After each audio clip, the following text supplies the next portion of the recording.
اللہ کے رسول کی آخری بیوی کی سیرت ہم آپ کے سامنے بیان کرنے جا رہے ہیں، حضرت میمونہ بنت حارث رضی اللہ تعالی عنہا۔ یہ کون ہے؟ ان کا اصل نام تھا برہ بنت حارث ابن حزن، ان کا تعلق تھا قبیلہ قیس بن اعلان سے۔ ان کی زندگی کے ابتدائی حالات کے بارے میں زیادہ معلومات نہیں ملتی ہیں، مگر ان کی رشتہ داریاں، ان کی بہنوں کی رشتہ داریاں بہت بڑے بڑے گھرانوں میں تھی۔ چنانچہ ان کی چار سگی بہنیں بڑے معزز خاندانوں میں بھی آئی گئی تھی۔ ان کی سب سے بڑی بہن تھی حضرت ام فضل رضی اللہ تعالیٰ عنہ، جو اللہ کے نبی کے چچا حضرت عباس کی بیوی تھی۔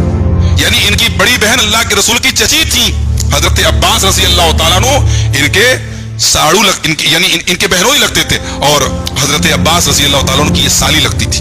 ان کی دوسری بہن تھی حضرت لبابہ الصغریٰ، یہ خالد بن ولید رضی اللہ عنہ کی والدہ تھی۔ خالد بن ولید کی والدہ حضرت میمونہ کی بہن تھی۔ گویا حضرت میمونہ دو بڑے بڑے صحابیوں کی خالہ تھی، عبداللہ ابن عباس کی بھی خالہ تھی اور حضرت خالد بن ولید کی بھی خالہ تھی۔ ان کی تیسری بہن تھی حضرت اسماء، ان کا نکاح ہوا تھا ابی بن خلف، جو بہت بڑا سردار تھا اور جنگ احد میں مارا گیا تھا، اور چوتھی ان کی بہن تھی حفیدہ، ان کا نکاح ہوا تھا عبداللہ ابن مالک ہلالی کے ساتھ۔ تو یہ تو چار سگی بہنیں تھیں، اور ان کی چار وہ بہنیں تھیں جو ماں شریک تھی، یعنی ماں ایک تھی باپ الگ تھے۔ اس میں سے ایک حضرت اسماء بنت امیس تھی، جو پہلے حضرت جعفر کے نکاح میں تھی، بعد میں حضرت ابو بکر کے نکاح میں آئی، پھر حضرت ابو بکر کے انتقال کے بعد حضرت علی کے نکاح میں آئی، اور انہی کے بیٹے تھے محمد بن ابی بکر۔ ان کی ایک دوسری سوتیلی بہن تھی، یعنی ماں ایک تھی باپ الگ تھے، سلمہ بنت امیس، جو حضرت حمزہ کی بیوی تھی، اور ان کی تیسری بہن تھی سلامہ بنت امیس، ان کی شادی عبداللہ بن مالک سے ہوئی تھی، اور ان کی چوتھی سوتیلی بہن تھی حضرت زینب بنت خزیمہ، جو اللہ کے رسول کی بیوی تھی، اور جن کے حالات ہم آپ کے سامنے بیان کر چکے ہیں۔ اللہ کے رسول صلی اللہ علیہ وسلم سن 6 ہجری میں مدینہ سے عمرہ کرنے کے لیے نکلے 1400 صحابہ کو لے کر کے۔ جب آپ حدیبیہ کے مقام پر پہنچے، مشرکین نے آپ کو روک دیا، کہا ہم عمرہ کرنے نہیں دیں گے، عمرہ کرنے نہیں دیں گے، آپ کو مکہ جانے نہیں دیں گے۔ بہرحال وہاں پر مشرکین کے درمیان اور اللہ کے رسول کے درمیان ایک صلح ہوئی، جس کو ہم صلح حدیبیہ کے نام سے جانتے ہیں۔ اس صلح کے ساتھ یہ بھی طے ہوا کہ مسلمان اس سال واپس جائیں گے اور اگلے سال عمرہ کرنے کے لیے مکہ آئیں گے، اور اگلے سال جب عمرہ کرنے کے لیے آئیں گے، احرام کی حالت میں آئیں گے، عمرہ کریں گے، اور 3 دن سے زیادہ مکے میں نہیں ٹھہریں گے، 3 دن کے اندر مکہ خالی کر دیں گے۔ چنانچہ ذی القعدہ سن 7 ہجری میں اللہ کے نبی صلی اللہ علیہ وسلم 1400 صحابہ کرام کو لے کر کے عمرہ کرنے کے لیے مدینہ سے مکہ تشریف لائے۔ اس عمرہ کو عمرۃ القضاء کہتے ہیں۔ یہ بھی عجیب منظر تھا مکے کا۔ مکے میں ہر طرف مشرکین ہیں، اور اللہ کے نبی 1400 صحابہ کرام کے ساتھ لبیک اللہم لبیک کی سرائیں بلند کرتے ہوئے حرم میں داخل ہو رہے ہیں۔ مکہ والے دیکھ رہے ہیں، ان کے بچے دیکھ رہے ہیں، ان کی عورتیں دیکھ رہی ہیں کہ وہی آدمی ہے جس کو 6 سال پہلے ہم نے بے یار و مددگار اس مکہ سے نکلنے پر مجبور کیا تھا، اور آج کس شان سے اللہ اکبر اور لبیک کی صدائیں بلند کرتے ہوئے اللہ کا یہ نبی اپنے 1400 صحابہ کے ساتھ مکے میں داخل ہو رہا ہے۔ بہت سارے لوگوں کے دل پر اس واقعے کا بڑا اثر ہوا۔ اس منظر کو حضرت میمونہ رضی اللہ تعالیٰ عنہا بھی دیکھ رہی تھی، جو ایک بیوہ عورت تھی، ان کے شوہر کا انتقال ہو چکا تھا، بیوہ عورت تھی۔ اللہ کے رسول صلی اللہ علیہ وسلم نے جب یہ عمرہ کر لیا، احرام آپ نے اتار لیا، آپ کے چچا عباس آپ کے پاس آئے، اور اپنی سالی اور اپنی یعنی بھتیجی بھی لگتی تھی اور سالی بھی لگتی تھی حضرت میمونہ بنت حارث کا رشتہ اللہ کے نبی کے سامنے پیش کیا، اور کہا کہ یا رسول اللہ میں چاہتا ہوں کہ آپ میری سالی کو اپنے عقد میں لے آئیں۔ اللہ کے نبی صلی اللہ علیہ وسلم نے حضرت عباس کا یہ رشتہ منظور کیا، اور حضرت میمونہ کے ساتھ آپ کا نکاح 400 درہم پر طے ہوا، لیکن رخصتی اس وقت نہیں ہوئی۔ اس وقت حضرت میمونہ کی عمر تقریباً 27 سال کی تھی۔ اللہ کے رسول صلی اللہ علیہ وسلم جب 3 دن کے اندر وہاں سے واپس آنے لگے، تو آپ نے حضرت ابو رافع جو آپ کے غلام تھے ان کو کہا کہ آپ میمونہ کو لے کر کے آئیں۔ واپسی میں ایک جگہ تھی صرف نام کی، مکہ اور مدینہ کے بیچ میں ایک جگہ تھی صرف، وہاں پر اللہ کے نبی نے پڑاؤ ڈالا، وہیں پر حضرت ابو رافع رضی اللہ تعالیٰ عنہ حضرت میمونہ کو لے کر کے گئے، اور وہیں اللہ کے رسول صلی اللہ علیہ وسلم اور حضرت میمونہ کی رسم عروسی ادا کی گئی۔ جب اللہ کے رسول وہاں مقام صرف سے جب جانے لگے، تو حضرت میمونہ نے وصیت بھی کی کہ جب میرا انتقال ہو جائے تو میں چاہتی ہوں کہ اسی جگہ مجھے دفنایا جائے۔ چنانچہ جب حضرت میمونہ کا انتقال ہوتا ہے سن 61 ہجری میں یزید کے دور میں، تو ان کی وصیت کے مطابق مدینہ سے ان کا جنازہ صرف میں لے کے جایا گیا اور وہیں ان کو دفنایا گیا۔ حضرت میمونہ اللہ کے رسول کی آخری بیوی ہے، یہ بھی ان کے لیے ایک شرف کی بات ہے۔ ان کے نکاح میں آنے کے بعد اللہ کے نبی صلی اللہ علیہ وسلم نے کسی اور بیوی سے نکاح نہیں کیا۔ اللہ کے رسول اپنی تمام بیویوں کو جو سالانہ خرچہ دیتے تھے 80 وسق کھجور اور 20 وسق جو، یہ ہر بیوی کو سال کا ملتا تھا، وہی حضرت میمونہ کے لیے بھی ادا کیا گیا۔ حجۃ الوداع کے موقع پر حضرت میمونہ بھی اللہ کے رسول کے ساتھ تھی۔ انہوں نے اللہ کے رسول سے تقریباً 12 حدیثیں روایت کی ہیں، جس میں بڑی اہم حدیثیں ہیں۔ اللہ کے رسول کے غسل کا طریقہ، اللہ کے رسول کے غسل کا طریقہ بھی حضرت میمونہ رضی اللہ تعالیٰ عنہ نے بیان کیا ہے۔ اسی طریقے سے عورتوں کے پاس پرائیویٹ مسائل ہوتے ہیں جس کو لوگ بیان کرنے سے اور پوچھنے سے شرماتے ہیں، حضرت میمونہ نے موقع پڑنے پر ان کو بھی بیان کیا۔ ایک مرتبہ حضرت عبداللہ ابن عباس جو ان کے بھانجے لگتے تھے، یہ ان کی خالہ تھی، وہ آئے تو حضرت میمونہ نے دیکھا ان کے بال بالکل پراگندہ ہیں، چہرہ بالکل بگڑا ہوا ہے۔ تو حضرت میمونہ نے پوچھا کہ بھانجے کیا بات ہے؟ عبداللہ ابن عباس کیا بات ہے، تمہارا چہرہ کیوں ہوتا ہے، تمہارے بال کیوں میلے کچیلے ہیں؟ کہا کہ میری بیوی ایام میں ہے، میری بیوی اپنے خاص دنوں میں ہے اور میرے بالوں میں کنگھی وہی کرتی ہے۔ اب چونکہ ان ایام میں تو وہ مجھے ہاتھ نہیں لگا سکتی، وہ ناپاک ہے، اس لیے میں اس حال میں ہوں۔ تو حضرت میمونہ نے کہا کہ اللہ کے بندے، عورت اپنے ان ایام میں ناپاک ہے، اس کا یہ مطلب تھوڑی ہے کہ وہ تجھے چھو نہیں سکتی ہے، وہ تجھے کنگھی نہیں کر سکتی ہے۔ وہ ناپاک ہے، نماز نہیں پڑھ سکتی ہے، وہ روزہ نہیں رکھ سکتی ہے، باقی اس کے ساتھ اٹھنا بیٹھنا سونا جاگنا اور تیری خدمت کرنا اور تیرا اس کی خدمت کرنا، یہ ساری چیزیں جائز ہیں۔ تو اس طریقے سے حضرت میمونہ رضی اللہ تعالیٰ عنہ وہ مسائل جس پر لوگ بات نہیں کرتے تھے، جہاں رہنمائی کی ضرورت پڑتی تھی، حضرت میمونہ بیان کرتی تھی۔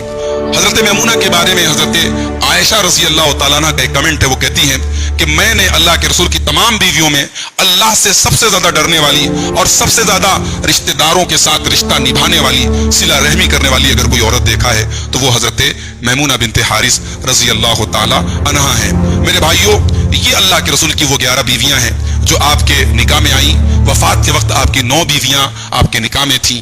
اللہ تعالیٰ نے قرآن میں واضح کر دیا کہ نبی کی یہ تمام بیویاں امت کی مائیں ہیں، ان کو ماں کا درجہ دیا جائے، ماں کی طرح احترام کیا جائے، اور یہ عورتیں قیامت میں اور آخرت میں بھی رسول کی بیوی بن کر کے رہیں گی، جنت میں بھی رسول کی بیوی بن کے رہیں گی۔ ان 11 عورتوں سے اللہ کے رسول نے الگ الگ اوقات میں نکاح کیا۔ اس میں حضرت صفیہ جیسی خاتون بھی تھی جو ایک یہودی سردار کی بیٹی تھی۔ نبی نے ان سے نکاح کیا تھا تاکہ یہودیوں کے دل میں دشمنی کا کچھ تو لاوا کم ہو، کچھ تو انہیں احساس ہو کہ اس رسول نے ہماری بیٹی اس رسول کے نکاح میں ہے، یعنی سسرالی رشتہ دار ہم ہیں، کم سے کم اس ناطے دشمنی اور حسد کی آگ کچھ بجھ جائے۔ ان 11 بیویوں میں وہ بیوی بھی ہیں جن سے اللہ کے رسول صلی اللہ علیہ وسلم نے نکاح کیا تو ان کی پوری قوم رہا ہو گئی۔ ابھی ہم نے کل بیان کیا تھا آپ کے سامنے حضرت جویریہ رضی اللہ تعالیٰ عنہ کے بارے میں۔ اسی طریقے سے ہم دیکھتے ہیں کہ ابو سفیان جو اسلام کا کٹر دشمن ہے، ان کی بیٹی سے اللہ کے رسول نکاح کرتے ہیں اور بعد میں وہی ابو سفیان اسلام قبول کرتے ہیں اور اسلام کے سچے سپاہی بن جاتے ہیں۔ تو ہمیں اس بات پر ایمان بھی رکھنا چاہیے اور یہ حقیقت بھی ہے کہ یہ 11 نکاح جو اللہ کے نبی نے کیے، یہ اللہ کے حکم سے کیے، اللہ کی مشیت کے تحت کیے اور مصلحت کے تحت کیے۔ اس میں نعوذ باللہ اس بات کا کوئی دخل نہیں تھا کہ اللہ کے نبی صلی اللہ علیہ وسلم نعوذ باللہ اپنے شہوانی خواہشات کو صرف پورا کرنے کے لیے آپ نے یہ نکاح کیے۔ اس لیے کہ اگر شہوانی خواہشات کا کوئی مسئلہ تھا تو اللہ کے نبی نے اپنی جوانی کا جو سب سے ٹاپ کا دور ہوتا ہے، جو شباب کا دور ہوتا ہے، آپ نے صرف ایک بیوی پر اکتفا کیا اور 25 سال سے لے کر کے 50 سال کی عمر تک آپ کے نکاح میں صرف حضرت خدیجہ رضی اللہ تعالیٰ عنہ باقی رہی۔ تو میرے بھائیوں، میں امید کرتا ہوں کہ ان 11 بیویوں کے جو حالات آپ کے سامنے بیان کیے گئے، اس میں سے بہت ساری ایسی باتیں ہیں جو اب تک ہم نہیں جانتے تھے، ہمارے معلومات میں بھی نہیں ہیں، اور ہم ان 11 بیویوں کے حالات سننے کے بعد ہمیں یہ بھی احساس ہوتا ہے کہ ہمارے گھروں میں آج دینداری کی کتنی کمی ہے، آج ہماری عورتوں میں دینداری کی کتنی کمی ہے۔ آج ہم جو یہ خبریں سنتے ہیں، مسلمان لڑکیاں غیروں کے ساتھ بھاگ رہی ہیں، مسلمان لڑکیاں مرتد ہو رہی ہیں۔ آج بنارس کے بارے میں خبریں آ رہی ہیں کہ مسلمان لڑکیاں، نقاب پوش لڑکیاں آج غیر مسلموں کے ساتھ بائک پر ٹہل رہی ہیں، ہوٹلوں کے کمرے میں رنگولیاں منا رہی ہیں۔ یہ حالات کیوں ہیں میرے بھائیوں؟